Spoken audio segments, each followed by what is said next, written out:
आज हम दुर्लभ जनजाति के बारे में अध्ययन करेंगे। ठीक है, आप सबसे पहले दुर्लभ जनजाति के निवास स्थान के बारे में चर्चा कर लेते हैं। तो इनका निवास छत्तीसगढ़ के 2 जिलों में है। ठीक है, पहला जो है उसे हम कहते हैं सुकमा जिला, दूसरा जो है वह आपका है बीजापुर जिला। ठीक है, ये आपको ध्यान में आ गया होगा। अब वहीं बात करें तो दुर्लभ जनजाति को सुकमा जिले के जो कोंटा जो तहसील है उसमें दुर्रा कोयर या फिर दुर्रा कोया के नाम से जाना जाता है, इसको आपको ध्यान देना है। वहीं आपके बीजापुर जिला में इस जनजाति को कोयर या फिर कोया के नाम से पुकारते हैं। ठीक है, वहीं दुर्लभ जनजाति के बारे में देखा जाए तो यह आपका गोंड जनजाति का उपजाति है। ठीक है, और यह दुर्लभ जनजाति का जो निवास स्थान है वह आपका छत्तीसगढ़ के कौन सा एरिया में है जी? तो यह आपका दक्षिण एरिया में है, इसको आपको ध्यान देना। ठीक है, चलिए आगे बढ़ते हैं, इसके बारे में और जानकारी लेते हैं। तो दुर्लभ जनजाति की बोली की बात करें तो ये दुर्ली बोली का प्रयोग करते हैं। ठीक है, और यह दुर्ली जो बोली है यह छत्तीसगढ़ में रहने वाले दुर्लभ जनजाति के साथ साथ आंध्र प्रदेश और तेलंगाना राज्य की कोया जनजाति के द्वारा भी बोली जाती है। इसी कारण दुर्ली बोली में हमको तेलुगु भाषा का प्रभाव देखने को मिलता है। ठीक है, बात करें यदि बोली का जो विभाजन किया गया है उसी के अनुरूप इसे द्रविड़ या गोंडी बोली का उपसमूह माना जाता है। ठीक है, तो इसको आपको ध्यान देना है इनके बोली के बारे में।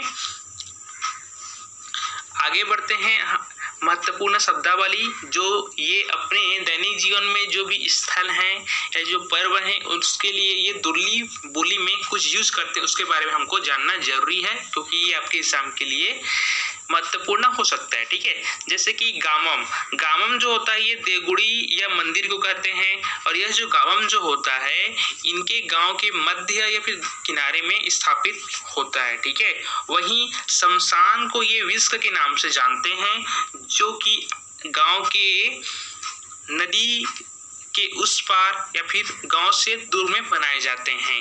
वहीं ओजल को ये रसोई कमरा के नाम से जानते हैं। रेतान गुंड जिसे देवी देवताओं का चबूतरा जहां पर उनको स्थापित किया जाता है, और वहीं परिहास संबंध को ये वरसाद नोर के नाम से जानते हैं। यदि बात किया जाए आखिर में ये परिहास संबंध क्या होता है, तो जैसे कि आपका जो जीजा साली का जो रिश्ता होता है, भाभी देवर का रिश्ता होता है, इन दोनों रिश्तों में क्या होता है हंसी मजाक आपस में कर सकते हैं, जिससे हम लोग परिहास संबंध कहते हैं, और इसी को दुर्ली भाषा में वरसाद नोर के नाम से जाना जाता है। तो इस जनजाति में वरसाद नोर की परंपरा है, हम कह सकते हैं। वहीं गिद्ध जो होती है वे इसे पाटा के नाम से जानते हैं। किस नाम से? पाटा। इसको भी आपको ध्यान देना है, आगे इसका इस्तेमाल होगा तो इस टर्म्स को आपको ध्यान देना है। ठीक है, दुर्लभ जनजाति में एक प्रकार की संस्कार पाई जाती है जिसे मुख कोटाना संस्कार कहते हैं। मुख कोटाना संस्कार से तात्पर्य क्या है कि इसमें जो लड़की जो होते हैं 5 से 6 वर्ष की लड़कियों को इनकी नाक और कान का छेदन कार्य किया जाता है, जो छेदते हैं। ठीक है, और इसी के अवसर पर जो कन्या के जो सगे संबंधी उनके मामा उनके नाना परिवारों को बुलाया जाता है, और सभी के समक्ष यह संस्कार बहुत ही सौहार्दपूर्वक से निभाया जाता है। क्वेश्चन यह पूछा जा सकता है कि मुख कोटाना जो संस्कार है यह किस जनजाति में व्याप्त है? तो आपका आंसर होगा दुर्लभ जनजाति में। ठीक है, अब वहीं हम बात करते हैं इनके इस जनजाति के विवाह पद्धति के बारे में। ठीक है, तो देखा जाए तो इस जनजाति में जो सहमति जो विवाह है इसको सर्वमान्य है। ठीक है, मतलब इसमें अधिकतर सहमति विवाह ही यहाँ पर संचालित किया जाता है। वहीं इसके साथ साथ परिवीक्षा विवाह, विनिमय विवाह, पलायन विवाह और पुनर्विवाह, जिनके दुर्ली भाषा में अलग अलग नाम दिया जाता है। ठीक है, जैसे कि इलेटाम को हम लोग परिवीक्षा विवाह कहते हैं, कुंड मारपुल को विनिमय विवाह कहते हैं, मुगनाल मिर्तोर को पलायन विवाह और मुंडराल पिल को पुनर्विवाह कहते हैं। ठीक है, क्वेश्चन आपसे इस तरह से राइज होगा कि मुंड राल पील विवाह किस जनजाति में पाया जाता है। तो आपका आंसर होगा दोरला जनजाति में पाया जाता है।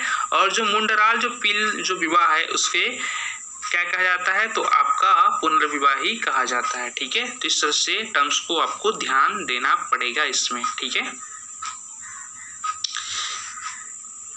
अब आगे एक हेडिंग है गोदना के बारे में। ठीक है, तो इस प्रकार के जो जनजाति के जो महिला होते हैं वे अपने चेहरे के माथे पर मांग से दोनों भावों के मध्य तक सीधी रेखा में एक गोदना गोदाते हैं। ठीक है, मैंने एक डायग्राम भी यहाँ पर बनाया हुआ है ताकि आपको अच्छे से समझ में आ जाए। और इस प्रकार की जो गोदना गोदाने की जो परंपरा है, ठीक है, यह विशेष रूप से दोरला जनजाति की महिला की विशेष पहचान है। ठीक है, इसलिए इसको आपको ध्यान देना जरूरी है और इसीलिए मैं आपके लिए डायग्राम बनाया हूं ताकि आपको यह फैक्ट्स याद रहे, भूले मत। ठीक है, इसके साथ साथ एक और विशेषता है महिलाओं के लिए, इस है ना, वे बाएं गाल और निचले होंठ के नीचे ठुड्डी में गोदना गोदाते हैं।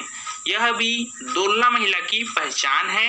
यदि आपको कोई भी महिला दिखती है जो कि निचले होंठ के नीचे जो ठुड्डी में गोदना गोदाते हैं तो हम कह सकते हैं कि वह आपके दोरला जनजाति की महिला ही होगी।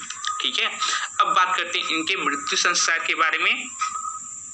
तो इनका जो मृत्यु संस्कार से अंतर्गत जो क्रियाक्रम जो करते हैं यह आपके 11वें दिन में करते हैं। ठीक है, और 11वें दिन में जो क्रियाक्रम करते हैं उसे दिनांक के नाम से जाना जाता है। ठीक है, और इस तरह से क्वेश्चन एग्जाम में पूछे भी जा रहे हैं कि किस जनजाति के क्रियाक्रम को क्या कहा जाता है। ठीक है, जैसे हाल ही में एग्जाम हुआ तो उसमें पूछा गया था। साथ साथ मृतक आत्मा को पूर्वजों की आत्मा से मिलाते हैं किस दिन, तो आपके क्रियाक्रम के दिन अर्थात दिनांक के दिन। ठीक है, वहीं इस दिन बुजुर्ग जो महिलाएं होते हैं वे पेंतर पाटा गाती है। अभी आपको बताया था कि पाटा का अर्थ क्या होता है, गीत होता है, अर्थात ये गीत गाती है। ठीक है, बात करें इस जनजाति में जो वड्डे होते हैं, वड्डे का तात्पर्य है धार्मिक प्रमुख, अर्थात सामान्य कह सकते हैं कि पुजारी लोग होते हैं, उसको वे दफनाते हैं। बाकी जितने भी लोग होते हैं सामान्य लोग, चाहे वो कितने धनी पुरुष क्यों ना हो, वे उसे जलाते हैं। ठीक है, वड्डे को ही यहाँ पर दफनाया जाता है। और जो चीता में जो शव का सिर होता है वह पूर्व दिशा में होता है और पैर जो होता है वो वहाँ पर पश्चिम दिशा में होता है। ठीक है, इस बात को आपको ध्यान देना है। ठीक है, चलते अगला पहलू पर चर्चा करें। तो इस जनजाति में विभिन्न प्रकार के त्योहार पाए जाते हैं, उनका नाम हमको जानना जरूरी है। ठीक है, तो जैसे कि पहला त्योहार है गादे पंडुम। पंडुम का अर्थ ही होता है हमारा त्योहार, तो इसको भी आपको ध्यान देना है। तो ये जो गादे जो पंडुम त्योहार है यह देखा जाए तो नया महुआ का त्योहार है। अर्थात जैसे ही जो जनजाति के लोग होते हैं यह महुआ बिनने के लिए जाते हैं, तो उसके बिनने जाने के पहले ही यह त्योहार बड़े सौहार्दपूर्वक मनाया जाता है। अर्थात इस दिन देवी देवता की पूजा किया जाता है और यह कामना किया जाता है कि महुआ एकत्र करने में हमको एक कामयाबी मिले, अर्थात हम अधिक से अधिक महुआ बीन सकें। ठीक है, इसीलिए यह त्योहार मनाया जाता है। ठीक है, अगला त्योहार की बात करें तो मरका मंडूम। ठीक है, मरका मंडूम से तात्पर्य है आपका नया आम खाने का त्योहार, जो कि आपके फरवरी माह के शुक्ल पक्ष में मनाया जाता है। और इस त्योहार को मनाने के पश्चात ही कोई व्यक्ति आम को खा सकता है, उसके पहले खाना यह उनके नियम कायदे के विरुद्ध है। ठीक है, वही बात करते हैं हम लोग विज्जा पंडुम के बारे में। ठीक है, इसके बारे में कुछ चर्चा करते हैं।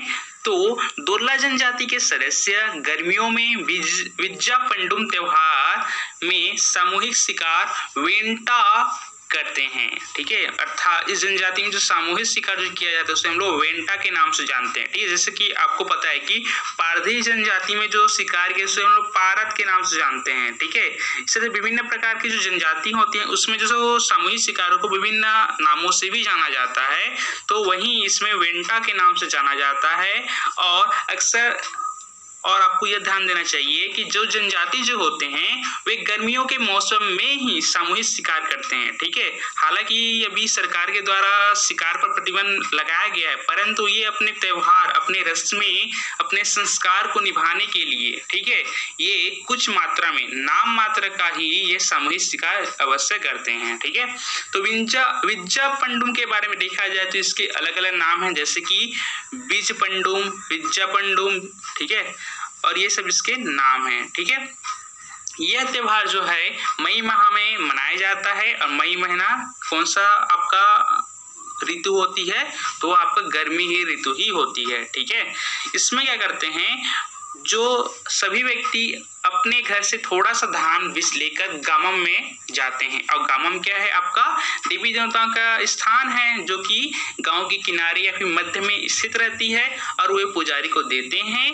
गामम के समक्ष रखकर पुजारी गांव के देवी देवताओं की पूजा करते हैं, और कृषि भूमि के देवता की पूजा कर अंडा या मुर्गी या फिर सुअर को चढ़ाते हैं, और उसके पश्चात यहाँ पर प्रसादों का वितरण किया जाता है, और यह पर्व संपन्न होता है, ठीक है।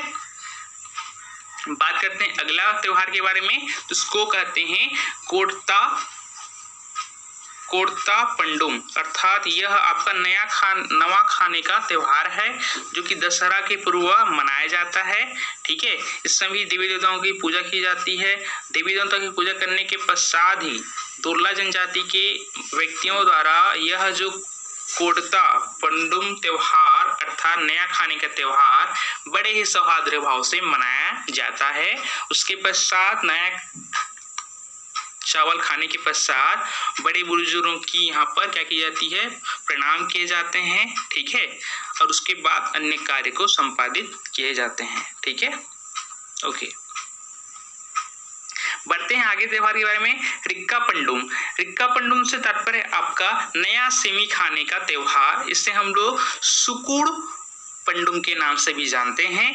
इस त्योहार में नया सेम, ठीक है, जो इसे सामान्य भाषा में या छत्तीसगढ़ी भाषा में बोला जाए तो सेमी, ठीक है, नया दाल खाने का त्योहार है, और यह आपका दिसंबर जनवरी माह में इसे मनाया जाता है। अब देख लेते हैं कि जनजातियों से जुड़े कुछ लोक परंपराएं क्या क्या हैं, ठीक है। पहला है ढोल नृत्य या फिर ढोल आटा। अब ये खाने वाला आटा नहीं है, ये आपका आटा का अर्थ यहाँ पर है नृत्य, ठीक है।